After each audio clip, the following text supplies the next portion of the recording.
Welcome to VVD news TV. ప్రజల కోసం ప్రశ్నించే గొంతుని. ముందుగా ఈ రోజు వార్తల్లోని ముఖ్య అంశాలు. ప్రజల సంతృప్తే లక్ష్యం, అర్జీల పరిష్కారంలో నాణ్యతకు కలెక్టర్ ఆదేశం. జైపూర్లో సీజేపీ ఫౌండేషన్ పై దాడి, ఉద్రిక్తత. అభిజిత్ దిత్కేపై హఠాత్తుగా దాడి.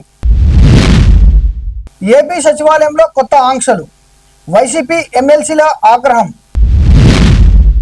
మహానందిలో వైభవంగా శ్రీ కామేశ్వరి మహానందీశ్వర స్వామి వారి పల్లకి సేవ. సోషల్ మీడియా ప్రచారాన్ని గుడ్డిగా నమ్మొద్దు, పవన్. శ్రీ కాటమరాజు స్వామి దేవస్థాన భూముల పరిరక్షణకు కలెక్టర్కు వినతి.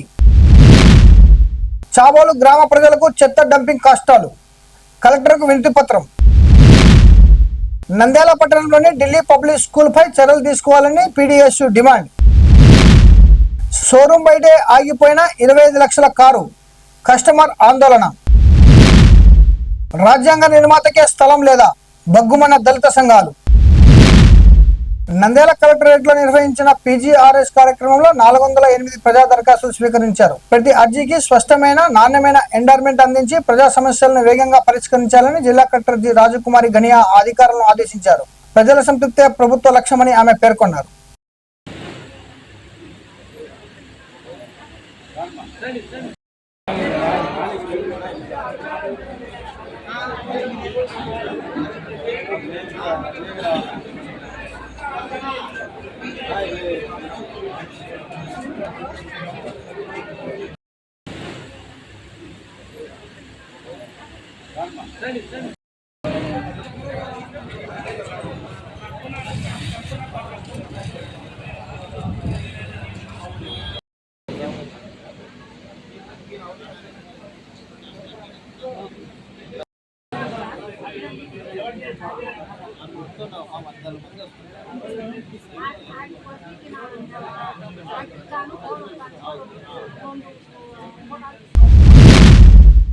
రాజస్థాన్లోని జైపూర్లో ఆందోళన కార్యక్రమం నిర్వహిస్తున్న సమయంలో కాక్రోచ్ జనతా పార్టీ వ్యవస్థాపకుడు అజిత్ పై ఓ గుర్తు తెలియని వ్యక్తి దాడికి పాల్పడ్డాడు. వెంటనే స్పందించిన సీజేపీ కార్యకర్తలు ఆ వ్యక్తిపై ఎదురుదాడికి దిగడంతో అక్కడ కొద్దిసేపు ఉద్రిక్తత పరిస్థితులు నెలకొన్నాయి.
ఎస్ఐఆర్ అంశంపై ఎన్నికల సంఘాన్ని కలిసిన వైసీపీ ఎమ్మెల్సీలు వినతి పత్రం సమర్పించారు. అనంతరం మీడియాతో మాట్లాడేందుకు ప్రయత్నించగా ఆంక్షలు విధించడంతో ఆగ్రహం వ్యక్తం చేశారు. నిరసనగా ఈసీ కార్యక్రమం మెట్లపై బైఠాయించి తమ నిరసన తెలిపారు.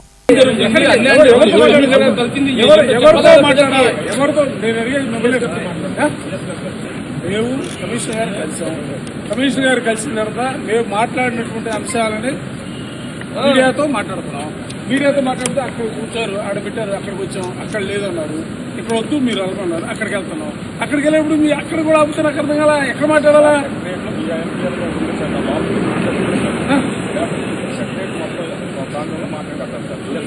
ఎక్కడ ఎవరు మేము ఎక్కడ మాట్లాడాలా? ఎమ్మెల్సీలు మేము ఎక్కడ మాట్లాడాలా? ఎక్కడ మాట్లాడాలి చెప్పు. గొప్ప కాదు ఏంటండి, గొప్ప కాదు ఏంటండి, గొప్ప కాదు.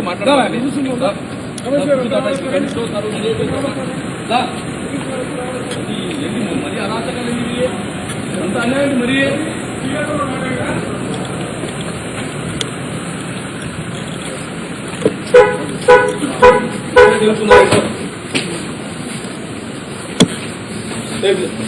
అందరూ మెసేజ్ పెట్టి అందరికి అన్యాయండి. మరి మీడియాతో కూడా మేము మాట్లాడే అవసరం ఏం చెప్పారనేది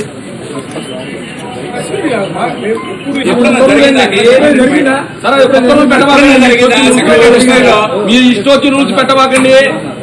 లేదా మేమేం జరిగిందా వచ్చిన వాళ్ళ ఎమ్మెల్సీ మాట్లాడతారు కూడా మాకు రైట్ లేదా? ఏంటి అసలు అర్థం కదా? లోపల ఏం జరుగుతుంది? కమిషనర్ తో మేము ఏం మాట్లాడాము, ఇలా చెప్పామండి. ప్రజలు తెలియదు తప్ప మేము మాట్లాడమండి. ఇక్కడే మాట్లాడతాము, ఇక్కడే మాట్లాడతాం మేము. 2019 నుంచి 24 వరకు ఎదురు నీకు తెలియదయా? నీకు తెలియదు అసలు.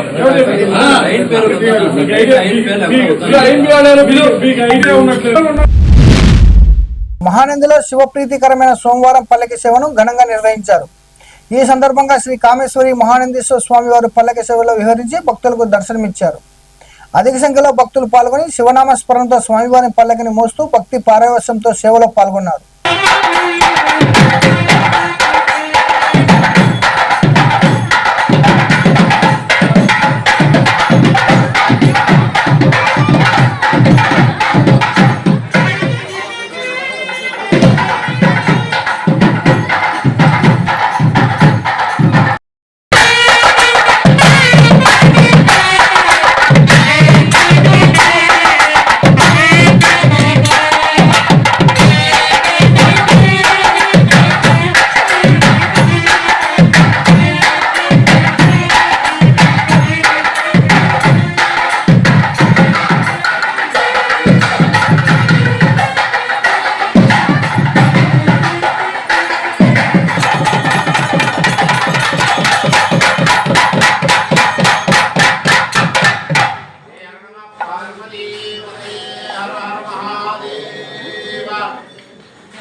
కాక్రోచ్ జనతా పార్టీ అనేది ఓ ఉచ్చు లాంటిది. యువత అప్రమత్తంగా ఉండాలి. కేవలం సోషల్ మీడియాలో కనిపించే ప్రచారాన్ని నమ్మి నిర్ణయాలు తీసుకోవద్దు. సమాజానికి దేశానికి ఉపయోగపడే భావజాలాలను మాత్రమే అనుసరించాలి అని పవన్ కళ్యాణ్ పేర్కొన్నారు. సోషల్ మీడియా ప్రభావానికి లోను కాకుండా వాస్తవాలను తెలుసుకుని ముందుకు సాగాలని యువతకు ఆయన సూచించారు. Youth is be aware of yourself. Don't get caught up in fancy ideologies. And it is a trap. You make decisions by yourself. The greatest weapon is not being fought on a roadside and grassroots side, at a realism, at a ground level. They are being fought with your mind in the name of social media. Social media ni ela vadutunnarante, they are saying that they are playing a very divisive battle with your mind. The Gen Z and the current generation has to rethink, re-evaluate. Delhi had seen umpteen number of protests. Kani, real protests, even if I look at Arab Spring, entire youth road medaku vacharu, bayataku vacharu. But who won the elections? It is not youth. It is conventional political parties who had won it. They know how to capitalize and how to capture your energy and take it to the logical end. Youth eppudu gelavu. That's why youth has to associate with a great logic and commitment. Antegani blindly don't follow someone comes with certain fancy names today and don't fall for them. This is very, very important in the current day context. Even when I was young, I too had a great deal of anger and restlessness within me. But I learned an important lesson. Nothing changes through anger alone. However, when that same anger is given the right direction, it becomes a force capable of transforming society and the nation. Nandyal జిల్లా బుక్యాపురం గ్రామంలోని శ్రీ కాటమరాజు స్వామి దేవస్థాన భూములు అక్రమాలకు గురవుతున్నాయని ఆరోపిస్తూ all India Katamaraju సంస్కృతి పరిరక్షణ సమితి జిల్లా కలెక్టర్కు వినతి పత్రం సమర్పించింది. దేవాలయ భూములపై సమగ్ర విచారణ జరిపి అక్రమాలను తొలగించి ఆలయ ఆస్తులను రక్షించాలని సమితి నాయకులు కోరారు.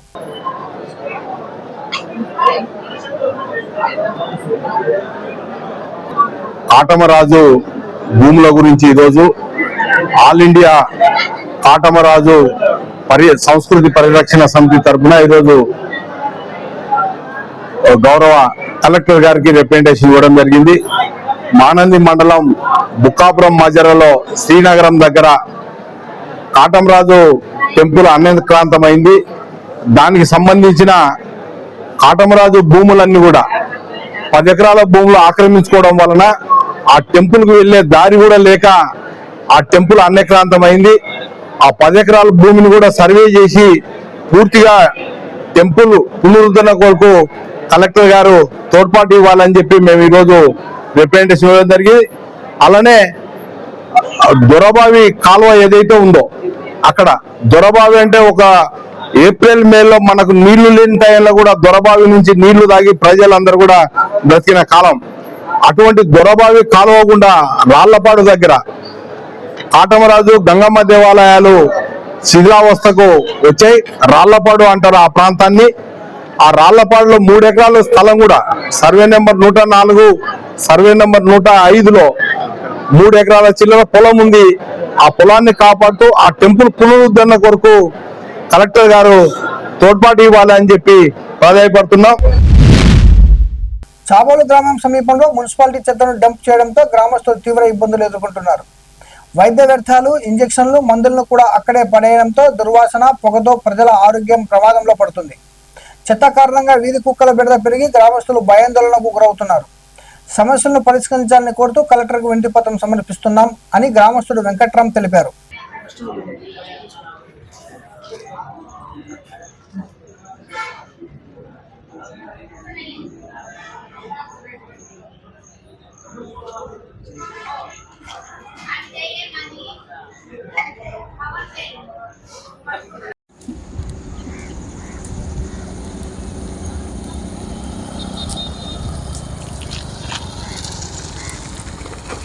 నా పేరు వెంకట్రామ్, అది చాబోలు గ్రామం. మా ఊరు బయట మున్సిపాలిటీ వాళ్ళు చెత్త వేయడం వల్ల మాకు చాలా ఇబ్బందులు అవుతున్నాయి. దానికి తోడు మెడిసిన్స్, ఇంజక్షన్లు అన్నీ అక్కడ వేసేసి అంటు పెట్టేసేసి పొగ రూపంలో వచ్చేసి మొత్తానికి చాలా ఇబ్బందులు పడుతున్నారు జనాలు. దానితో పాటు కుక్కలు కూడా ఎక్కువైపోయి అక్కడ చెత్తలో నుంచి అందరినీ కరవడానికి కానీ బయటికి రావాలంటే భయపడతారు. చెత్త వల్ల, కుక్కల వల్ల చాలా ఇబ్బంది పడుతున్నారు జనాలు. దానికి తోడు ఎందుకు కలెక్టర్ గారికి పిటిషన్ పెడుతున్నాము. దానివల్ల న్యాయం జరిగేటట్టు చేయాలని చేస్తున్నాం. నా పేరు మరియమ్మ.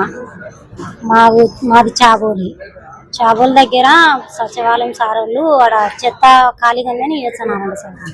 మాకు అక్కడ చెత్త వేసి పిల్లలను పెద్దలను ఖర్చున్నాయి. కళ్యాణ మండపంది ప్రతి ఒక్కటి చెత్తల్లా మా ఇండ్ల దగ్గరికి వచ్చాను సార్. ఏసీ కాలనీ మాది. అక్కడికి వచ్చాను సార్. అక్కడ లేకుండా దూరంగా చేయమని సార్. మాకు పిల్లలకు ఉండే కొద్దీ మున్సిపాలిటీ అవుతాయి కదా సార్. మాకు ఇబ్బంది అవుతుంది, పొగ ఎక్కువ అవుతుంది. మా పిల్లలకు మేము చేసుకుంటే తినాలా లేకుండా లేదు సార్. ఆ పొగ వచ్చే మేము ఇబ్బంది కదా సార్. మాకు అట్లా లేకుండా చేయండి సార్. నంద్యాలలోని ఢిల్లీ పబ్లిక్ స్కూల్ IDPS లో అనుమతులు, గుర్తింపు, భద్రతా ప్రమాణాల అమలుపై సందేహాలు ఉన్నాయని PDSU జిల్లా కార్యదర్శి రాంబాబు ఆరోపించారు. ఈ విషయంపై జిల్లా కలెక్టర్కు వినతిపత్రం సమర్పించి సమగ్ర విచారణ జరిపి నిబంధనలు ఉల్లంఘించినట్లయితే సంబంధిత యాజమాన్యపై చర్యలు తీసుకోవాలని కోరారు. విద్యార్థుల భద్రతా విషయంలో రాజీ పడొద్దని విజ్ఞప్తి చేశారు. ఈరోజు international Delhi public school Ailuru మెట్ట దగ్గర ఉన్న దానికి పర్మిషన్ లేదని ఈరోజు సోమవారం స్పందనలో జాయింట్ కలెక్టర్ గారికి ఫిర్యాదు చేయడం జరిగింది. ముఖ్యంగా ఇంటర్నేషనల్ ఢిల్లీ పబ్లిక్ స్కూల్ అనే పాఠశాలకు CBSE నుంచి ఎటువంటి రికగ్నేషన్ లేకున్నా కూడా ఈరోజు వాళ్ళు అక్రమంగా అడ్మిషన్లు నిర్వహిస్తూ ఉన్నారు. ఇదే విషయం మీద జిల్లా విద్యాశాఖ అధికారి గారికి పోయిన నెల 15వ తేదీ ఫిర్యాదు చేయగా ఈరోజు 15వ తేదీ దాదాపు నెల రోజులైనా కూడా ఆ స్కూల్పై ఎటువంటి చిన్న ఎంక్వైరీ కూడా వేయలేదు. అసలు ఆ పాఠశాల మీద అసలు చర్యలు తీసుకోవడానికి DO నిర్లక్ష్యం వహిస్తున్నాడు. దీని వెనుకలు ఏమైనా అంతరే ఉందని ఈరోజు DOను మేము సూటిగా ప్రశ్నిస్తా ఉన్నాం.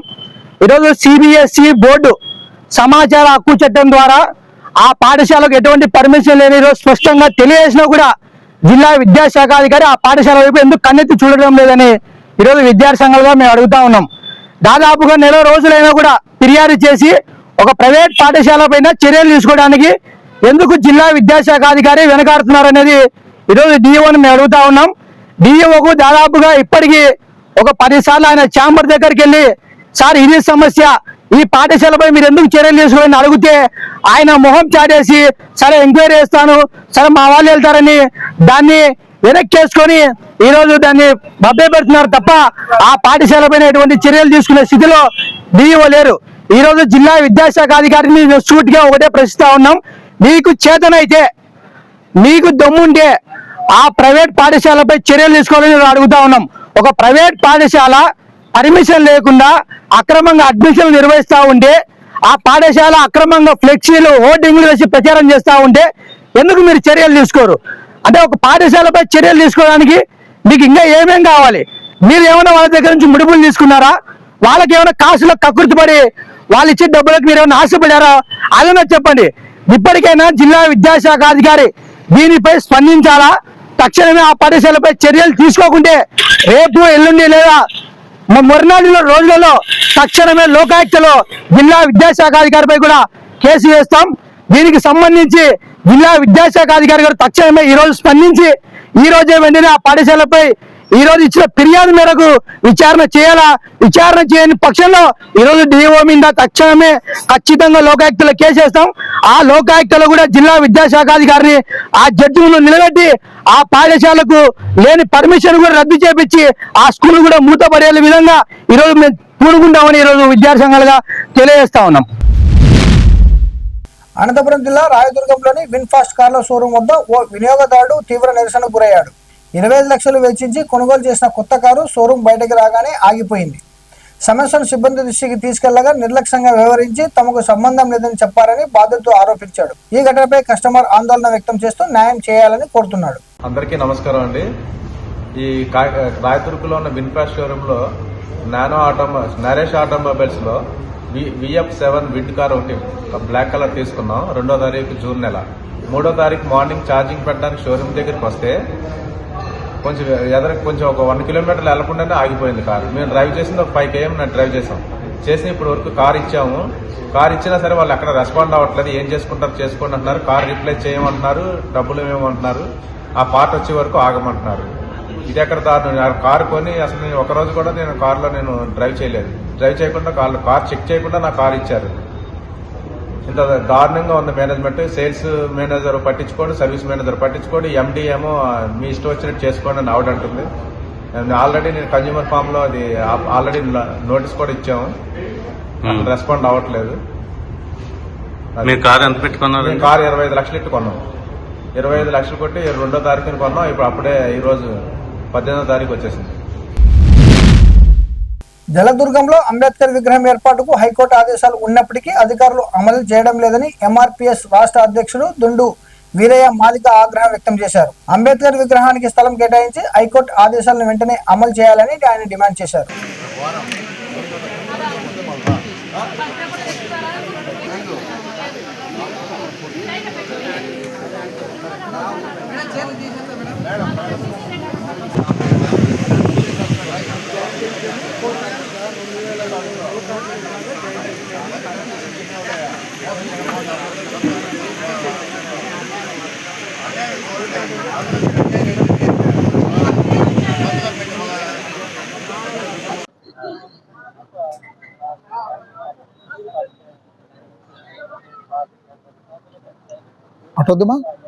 జిల్లా యాపిలి మండలం జలదుర్గం గ్రామంలో దళితులు డాక్టర్ బాబాసాహెబ్ అంబేద్కర్ విగ్రహాన్ని గత 3 సంవత్సరాల క్రితం అక్కడ ఏర్పాటు చేసుకోవడం జరిగింది.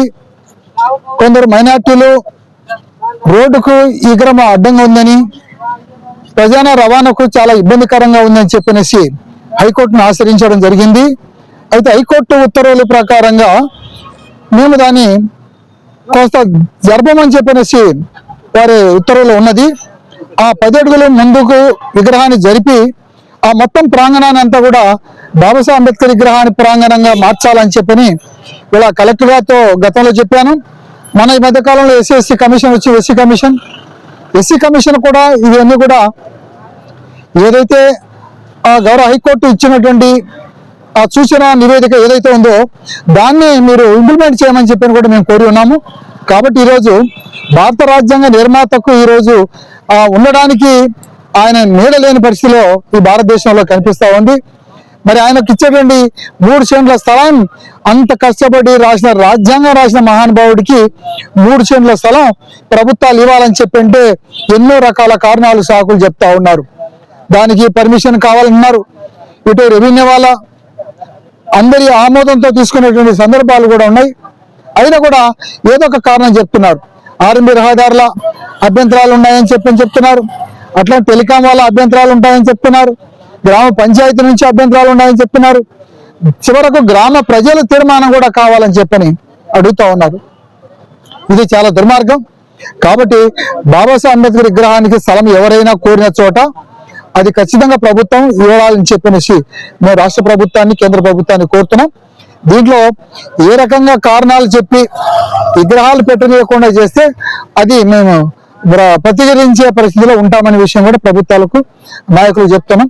ఓట్లు వేసుకునేటప్పుడు చాలా చెప్తున్నారు, రాజ్యాంగం గురించి మాట్లాడుతున్నారు చట్టసభల్లో. మరి రాజ్యాంగ నిర్మాతగా అవమానాలు జరుగుతుంటే ఏం చూసేది మీరు? పరిష్కరించడానికి మీరు అధికారం లేదా అని చెప్పని అడుగుతున్నాం. ఖచ్చితంగా ఈ డిమాండ్ విషయం మీద అందరూ ఐక్యంగా ఏ గ్రామంలో అయినా కూడా బాబాసాహెబ్ అంబేద్కర్ విగ్రహానికి అందరూ కలిసికట్టుగా సహకరించాల్సినగా అన్ని కులాల ప్రజలకు నేను మనస్ఫూర్తిగా విజ్ఞప్తి చేస్తా ఉన్నాను. మరిన్ని అప్డేట్ కోసం చూస్తూనే ఉండండి వివిడి న్యూస్ టీవీ, ప్రజల కోసం ప్రశ్నించే గొంతునే.